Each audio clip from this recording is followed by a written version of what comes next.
მოგესალმებით ძვირფასო ტელემაყურებლებო. ეს არის სამეფო არხი და გადაცემა კითხვები მოძღვარს. მე გახლავართ თეოლოგიის დოქტორი დეკანოზი ალექსი ქშუტაშვილი.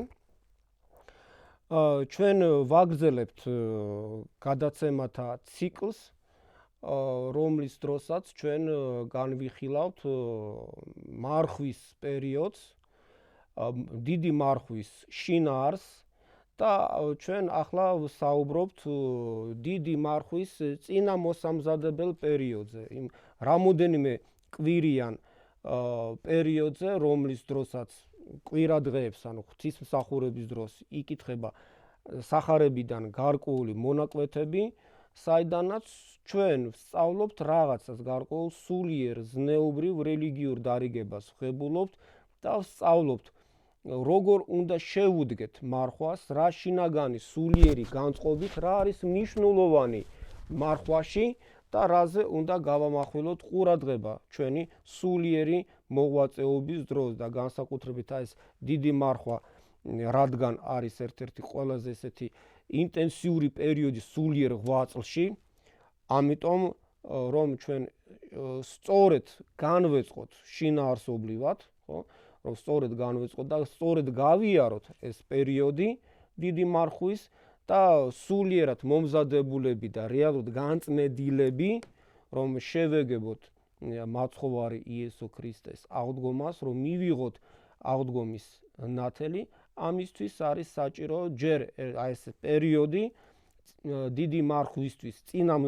მოსამზადებელი პერიოდი, შემდგომში ჩვენ უკვე გვექნება საუბარი უშუალოდ მარხვაზე, მარხვის შინაარსზე, ის რა შინაარსის კვირებია თვითონ მარხვის პერიოდში, ამაზე გვექნება, ამისი განხილვა გვექნება და ცალკე უკვე ჩვენ უკვე გვექნება საუბარი ვნების შვიდეული, რომელიც შინაარსობრივად არის სულ სხვა, უფრო სიღრმისეული და რომელსაც სჭირდება ბუნებრივად ცალკე დრო საუბრისთვის, განხილვისთვის და გაცნობიერებისთვის. კეთილი. წინა ორ შეხვედრაზე ჩვენ ვისაუბრეთ მეზვერე ზაქეს ისტორიაზე, რომელიც ქალაქ იერიქონში შეეგება მაცხოვარ იესო ქრისტეს, რომელიც იყო ნათქვამია ძალზე ცოდვილი და დაცემული, ზნეობრივად დაცემული ადამიანი, თავისი ცხოვრებიდან გამომდინარე იყო რა მეზვერე და მეზვერეები ჩვენ ვთქვით მაშინ განმარტეთ, რომ ერთ-ერთი ყველაზე დაცემული, ზნეობრივად დაცემული ადამიანები იყვნენ, კორუმპირებულ ცხოვრებას ეწეოდნენ და თანაც ემსახურებოდნენ დამპყრობელ ქვეყანას, რომის იმპერიას, რომის იმპერიის ასე ვთქვათ საჯარო მოხელეები იყვნენ, მეზვერეები და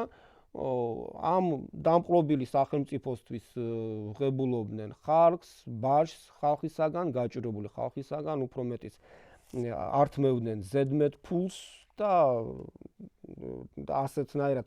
მდიდრებოდნენ თვითონ და აი ასეთი ადამიანი უაღრესად დაცემული ადამიანი იყო ზაქე და აი მისი სულიერი გამოსწორების ისტორია არის მოთხრობილი სახარებაში და ჩვენ ეს ჰქონდა განხილული. შემდეგი კვირა ეს არის ეგრეთ წოდებული მეზვერისა და ფარისევლის კვირა, აქ უკვე ორი ადამიანის მაგალითი არის განხილული, ერთ-ერთი ადამიანი ფარისეველი, რომელიც კი იყო ძალზედ, ასე ვთქვათ, რელიგიური ადამიანი, რელიგიური ყველანაირი წესის, კანონის შემსრულებელი,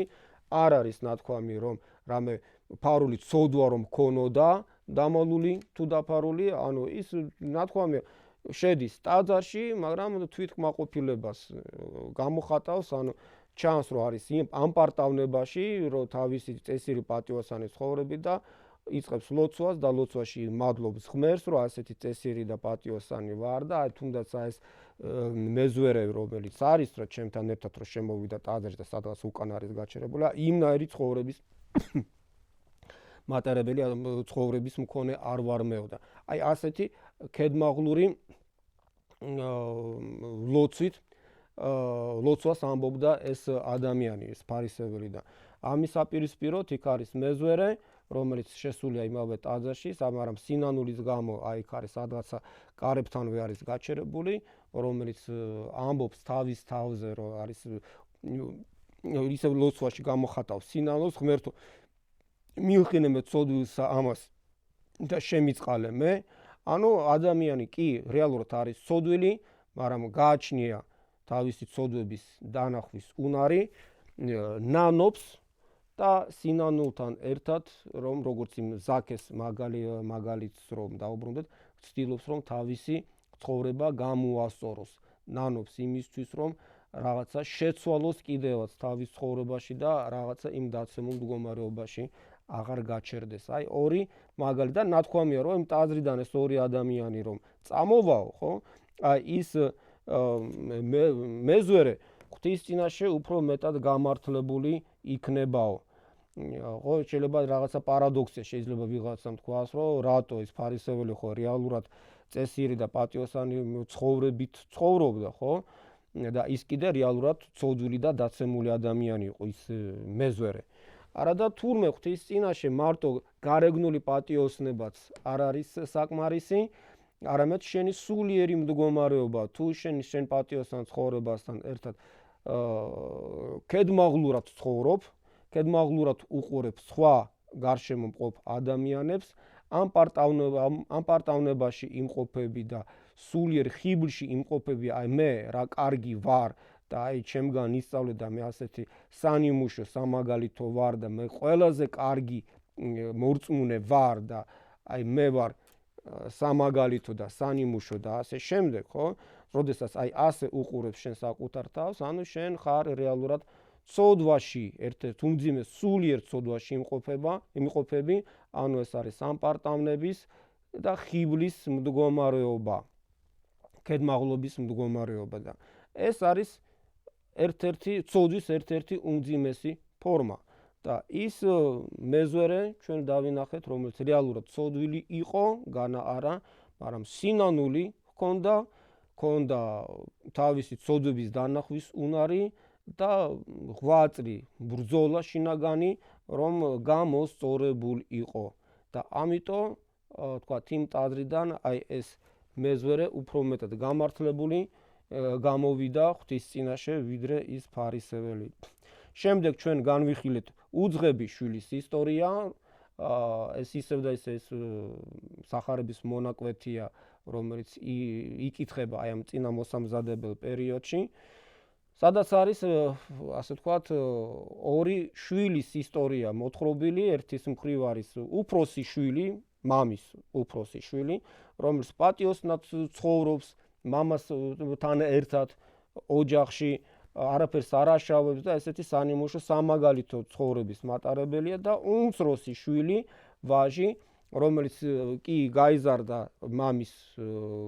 გვერდით, მაგრამ რაღაცა მომენტში ის ითხოვს თავისი ქონების მემკვიდრეობის კუთვნილ ნაწილს, მიდის მამის ოჯახიდან და შორეულ ქვეყანაში მიდის და იქ იწყებს დაცემულ ცოდვილ ცხოვრებას აგრძელებს მან. ანუ აქ არის ამ ალეგორიაში ნაჩვენები ადამიანების ორი ტიპი, ან მორწმუნეების ორი ტიპი, ერთ-ერთნი, რომლებიც არიან კი პატიოსნად ცხოვრობენ და ეკლესიის წიაღში რჩებიან და არიან და სხვები, რომლებიც გარკვეულ მომენტში ტოვებენ ეკლესიურ ცხოვრებას, შორდებიან ღმერთს და ცოდვილი ცხოვრებით იწყებენ ცხოვრებას და შორდებიან მამას. მამა კიდე აქ არის სიმბოლურად წარმოუდგენელი როგორც მამა ღმერთი. და შედეგი აი ამ მაგალითი ამ ორი ადამიანის არის ის, რომ აი ეს უძღების შვილი გარკვეულ მომენტში იმდენად მძიმე მდგომარეობაში აღმოჩნდება, რომ შიმშილობაში გადავარდება, გახდება ღორების, ბინძური ცხოველების, როგორც ებრაელებში იყო წარმოდგენილი ბინძური და უწმინდური ცხოველების მომვლელად დადგება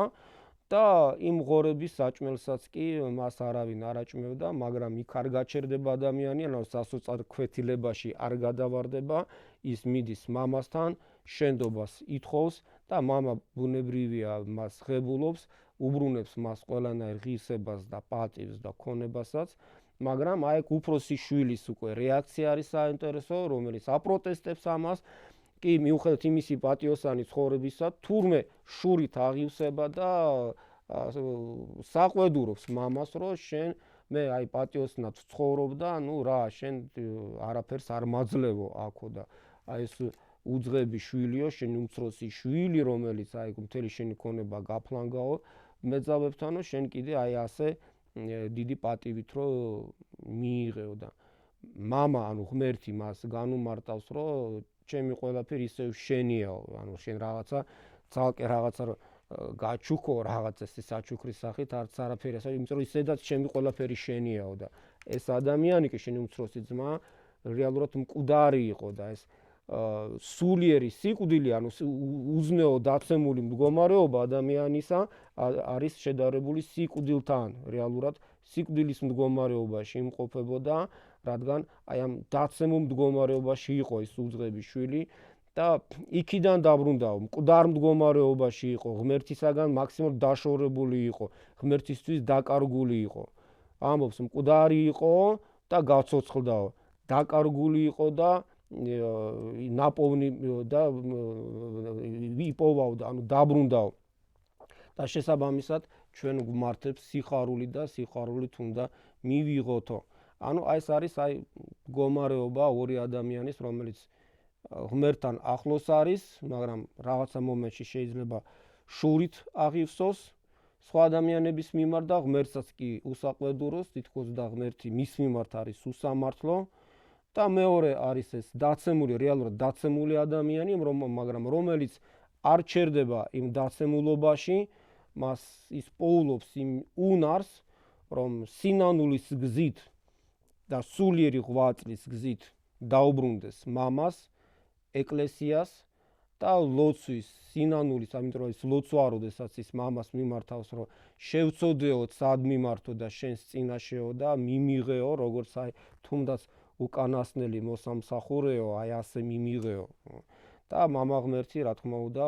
მას ღებულობს, იხუტებს კერჩი და ყველანაირ ღირსებას და პატივს რო უბრუნებს მას.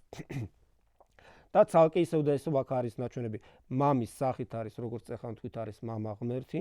რომელსაც უყვარს ყველა თავისი შვილი, მიუხედავად იმისა, რომ ის არის ეკლესიური თუ არ არის ეკლესიური, პატიოსანია თუ დაცემულ მდგომარეობაში უზნეო ცხოვრებით ცხოვრობს,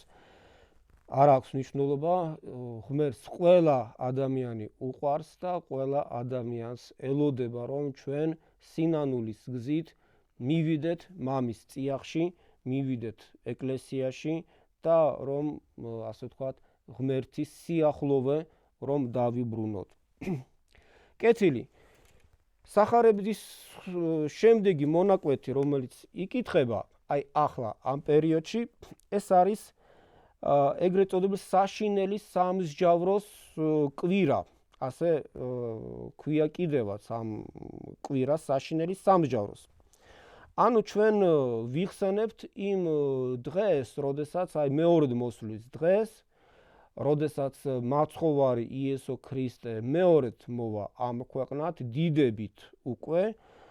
და მოხდება მთელი კაცობრიობის სამსჯავრო და სამუდამოდ იქნება უკვე ასე ვთქვათ სასწორზე დაყენებული, ვთქვათ ცოდვილი ადამიანები სამუდამო სატანჯველში წავლენ, როგორც ეს არის ნათქვამი და წესიერი პატიოსანი ადამიანები სამუდამო ნეტარებაში, მარადიულ ცხოვრებაში და აი ეს ვთქვათ ეს საშინელი სამსჯავრო და მეორედ მოსვლა ეგრეთ წოდებული, აი ამაზე მოგვითხრობ და ამ დღეს ვიხსენიებთ ჩვენ, რომელიც იქნება უკვე მომავალში. თუ თქვათ სხვა სახარების, სხვა მონაკვეთების შემთხვევაში ჩვენ ვიხსენებთ იმ მოვლენებს, რომელიც მოხდა წარსულში, მაცხოვარი იესო ქრისტეს ცხოვრების დროს, ან მოციქულების ცხოვრების და მოღვაწეობის დროს, რომელიც მომხდარა და იმის მაგალითზე რაღაცას სწავლობთ, ან მაცხოვარი იესო ქრისტე რაღაცა იგავებს გვიყვება და იმ იგავების მაგალითზე სწავლობთ რაღაცას, ჩვენ კიდე ამ საშინელი სამსჯავროს კვირას ვიხსენებთ იმ ამბავს, რომელიც მომავალში უნდა მოხდეს, კერძოდ ვიმეორებ მეორედ მოსვლას, საყოველთაო აღდგომას, უპირეთით აღდგინებას და უკვე სამუდამო საშინელ სამსჯავროს, როდესაც იქნება ეს გამიჯვნა ცოდვილებისა და მართლების და უკვე ცოდვილი ადამიანებისთვის სამუდამო, ასე ვთქვათ, განაჩენის გამოტანო ტანჯვისთვის და პატიოსანი წესიერი წმინდა ადამიანების უკვე გადაყვანა მარადიულ ნეტარ ცხოვრებაში. რატო ვიხსენებთ ჩვენ აი ამ დღეს? ძალიან მნიშვნელოვანია, იმიტომ რომ ჩვენ კიდევ უნდა გავიხსენოთ, რომ ჩვენი ამ ქვეყნიური ცხოვრება, ხო, თუნდაც ჩვენი ამ ქვეყნიური რელიგიური ცხოვრება არ შემოისაზღვრება მხოლოდ და მხოლოდ აი ამ ქვეყნიური რაღაცა ყოფით, ამ ქვეყნიური ინტერესით, რომ ჩვენ ეკლესიაში დავდივართ არა იმიტომ, რომ თქვათ რაღაცა ღმერთისაგან რაღაცა მატერიალური დოვლათი მივიღოთ, რაღაცა ქონება, რაღაცა კარიერა ავიშენოთ, ან რა ვიცი, რაღაცა პირადი ცხოვრება, თუნდაც ოჯახური ცხოვრება ავაწყოთ, დავალაგოთ და ასე შემდეგ. თუმცა ამასაც რა თქმა უნდა ყველაფერს მნიშვნელობა აქვს. ჩვენს მატერიალურ მდგომარეობასაც, რატო არა, ხო, ჩვენს ჯანმრთელობასაც, იმიტომ რომ ეკლესია ხშირად ლოცულობს, მშვიდობა ამ ქვეყნიურ მშვიდობისთვის ლოცულობს, ჯანმრთელობისთვის ლოცულობს იმისთვის, რომ ადამიანს ამ ქვეყნიურ ცხოვრებაში ჩვენ სიყვარულიც ჰქონდეს, ოჯახური ცხოვრებაც ჰქონდეს დალაგებული, სიყვარულით სავსე დალაგებული ცხოვრება ჰქონდეს ოჯახის წევრებთან და ასე შემდეგ. ანუ ამ ქვეყნიური, ასე ვთქვათ, პრობლემებს და ცხოვრებას ეკლესია არ გაურბის. რა თქმა უნდა, ამ მისთვისაც ლოცულობთ ჩვენ ამ ქვეყნიური ცხოვრება ჰქონდეს დალაგებული, მაგრამ უმთავრესად ჩვენ მორწმუნეები, მოწოდებულები ვართ, რომ ვიფიქროთ უკვე მარადიულ ცხოვრებაზე, იმ ცხოვრებაზე, რომელიც უკვე ამ ფიზიკური ცხოვრების გარდაცვალების შემდეგ, რომელიც გველის, როდესაც უშუალოდ უკვე შევხვდებით ჩვენ ღმერთს, როდესაც ჩვენ უკვე ღვთის წინაშე ვააგებთ პასუხს ჩვენს ამ ქვეყნიურ მატერიალურ ცხოვრებაზე და უფრო მეტიც აი მეორედ მოსვლის ჟამს, როდესაც უკვე სამუდამო საშინელი აი სამჯავრო, როდესაც იქნება და სამუდამო უკვე განაჩენი იქნება თითოეულ ჩვენგანზე, აი როგორ ვიქნებით ჩვენ, იმიტომ რომ ამ ქვეყნიური ცხოვრება ეს არის მოსამზადებელი ცხოვრება, დროებითი მატერიალური ცხოვრება, ფიზიკური ცხოვრება მარადიული ცხოვრებისთვის, რომ არ ვივიწყებდეთ ჩვენს მარადიულ ცხოვრებას და ესქატოლოგიურად, ანუ ასე ვთქვათ, მარადიული ცხოვრების პრიზმით, რომ ჩვენ ვუყურებდეთ ამ ქვეყნიურ ცხოვრებას, ამის შესხსენებისათვის უკვე ეკლესიამ დააწესა ეგრეთ წოდებული საშინელი სამჯავროს კვირას. ვიმეორებ, რომ ჩვენ მთელი ჩვენ ცხოვრებას, ამ ქვეყნიურ ცხოვრებას ვუყურებდეთ მარადიული ცხოვრების, ანუ მარადიულ ცხოვრებაში შესulis პრიზმით ვუყურებდეთ, რომ აქ ვაკეთებთ, რას ვაკეთებთ, პატიოსნად ცხოვრობთ თუ ნაკლებად, ლოცულობთ თუ არა, ეკლესიურად ცხოვრობთ თუ ცოდვილ ცხოვრებას ვეწევით თუ რას ვაკეთებთ, უნდა ვაცნობიერებთ, რომ ამის ყველაფრის შედეგი დადგება შეიძლება იმდენად არა ამ ცხოვრებაში, მაგრამ რაც მთავრია საიქიო მარადიულ ცხოვრებაში, ხო და აი ამაზე, ამ კუთხით, ამ პრიზმით ჩვენ უნდა ვუყურებდეთ ჩვენ ამ ქვეყნიურ ცხოვრებაზე და ამ ქვეყნიურ ჩვენს ღვაწლზე. ფიზიკური ღვაწლი იქნება ის თუ სულიერი რელიგიური. მაგრამ საინტერესო არის ერთი ძალიან მნიშვნელოვანი მომენტი, აი როდესაც საშინელ სამჯავროს ჩვენ ვიხსენიებთ, ხო? აი ამ წინამოსამზადებელ დღეებში, დიდი მარხვის წინამოსამზადებელ დღეებში იკითხება ბუნებრივია სახარებიდან გარკვეული მონაკვეთი, სადაც არის კიდევაც მოთხრობილი, რომ როდესაც ძე ღვთისა მოვა მეორედ უკანასკნელ ჟამს და ყველა მიცვალებული ազդდება და მაშინ ღმერთი, ანუ ძე ღვთისა მოუხმობს ყველა ადამიანს და გამოარჩევს თიკნებს თხებისაგან და შესაბამისად, ანუ ის წესიერი ადამიანები, პატიოსანი ადამიანები იყვნენ, თქვათ, მარადიულ ცხოვრებაში, თქვათ, იქნებიან გაშვებული და ის დაცემულები კიდე საშინელ სამსჯავროში და საშინელ ტანჯვაში იქნებიან. და აქ არის ძალიან საინტერესო მოთხრობა, საინტერესო დიალოგი, რომელიც გაიმართება მაცხოვარ იესო ქრისტესა, ანუ ღმერთსა და იმ ხალხთან, ვინც იქნება აი იმ საშინელ სამსჯავროზე. ანუ ღმერთი ეუბნება თქვენ, პატიოსან ადამიანს, ანუ თიკნებს ეუბნება, რომ აი თქვენ პატიოსნად ცხოვრობდითო, მე როდესაც მიჭირდაო, მშიერი ვიყავიო და მწყურვალეო, თქვენ მოხვედით ჩემთან და დამაპურეთო, მწყუროდაო და წყალი დამალევინეთო, ავად ვიყავიო და მოხვედით და მომიარეთო, იქ საპყრობილეში ვიყავიო და მოხვედით და მომინახულეთ და ამის ასე თქვათ პასუხად, ანუ ამის სასანაზღაურებლად თქვენ ახლა დაემკვიდრეთ მარადიულ ნეტარ ცხოვრებას. და ეს პატიოსანი ხალხი ხალხს გაუკვირდება და შეეკითხება, კი, მაგრამ როდის გნახეთო შენ უფალო, რომ გშიოდა და როდის მოვედით შენთან და როდის დაგაპურეთ, ან მწყურვალი როდის იყავი, როდის გნახეთ, რომ ამბობ, რომ აგერა წყალი დაგალევინეთ და ასე შემდეგ, ხო? და პასუხი, ღმერთის პასუხი არის ის, რომ როდესაც თქვენ დაეხმარეთ ამ მცირედთაგანს, თქვენს გვერში მყოფ ადამიანებს, რომ დაეხმარეთ, როდესაც აი სხვებს ადამიანებს, თქვენს გვერში მყოფ ადამიანებს, როდესაც რაღაცა გაუჭირდა, ხო? ამით თქვენ მე დამეხმარეთ. იქ ვიღაცას რო წყუროდა, ხო? მაშინ რეალურად მე მწყუროდა და იმას რო დაალევინეთ წყალი, რეალურად მე დამალევინე და ეს ჩემთან მისავალი იყო და მე მივიღე ეს ყველაფერი, როგორც აი მე რომ შიოდა და მე რომ დამაპურეთ და მე რომ მიჭირდა და ავად ვიყავი და თქვენ რომ სხვასთან რომ მიხვედით, რეალურად ჩემთან მოხვედით და მე გამიწიეთ ის დახმარება. და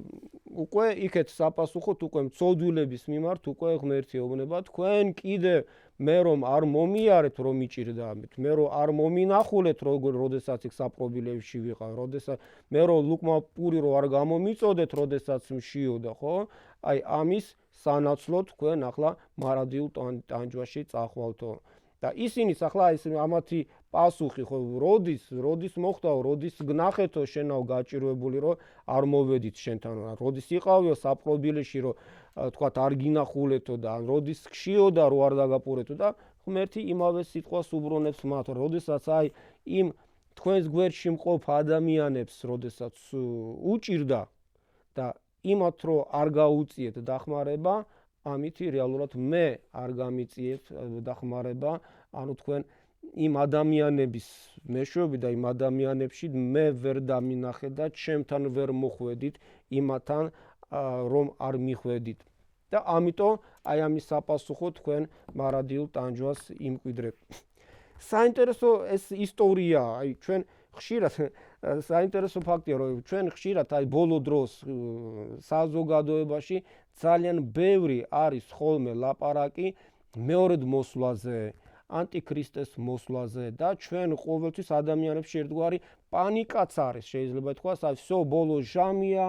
ახლა ანტიქრისტე მოდის, იქ რაღაცა ჩიპებზე არის საუბარი ხშირად, ან რაღაცა ქვეყნის დასასრულზე და როგორც უბედურ შემთხვევაზე, უბედურ მოვლენაზე რაღაცა შიში და პანიკა გვიპყრობს ჩვენ ადამიანებს.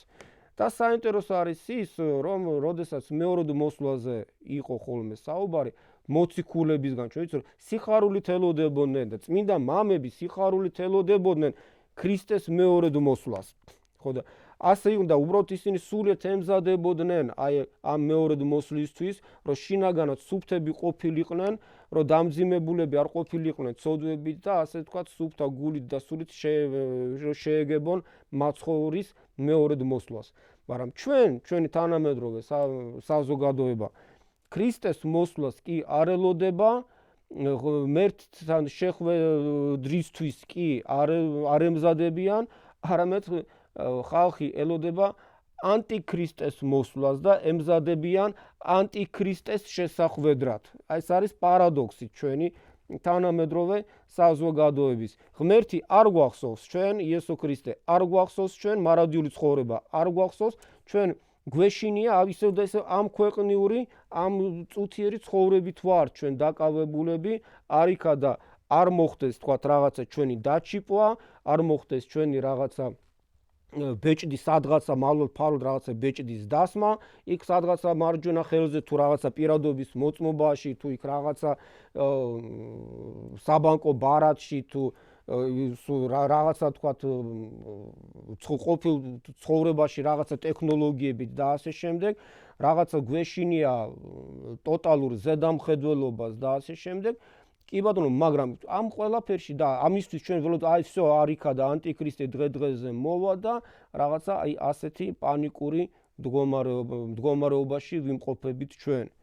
კი, რა თქმა უნდა, მაცხოვრის მოსვლას წინ უძღვის, რა თქმა უნდა, ანტიქრისტეს მოსვლა ბუნებრივია, მაგრამ ჩვენ თვითონ მაცხოვარიც გვეუბნება, რომ ვინც იქნება სულიერად ღმერთთან ახლოს, იმას არაფერი არ დაუშავდება, ასე თქვათ, ანუ ჩვენ თქვათ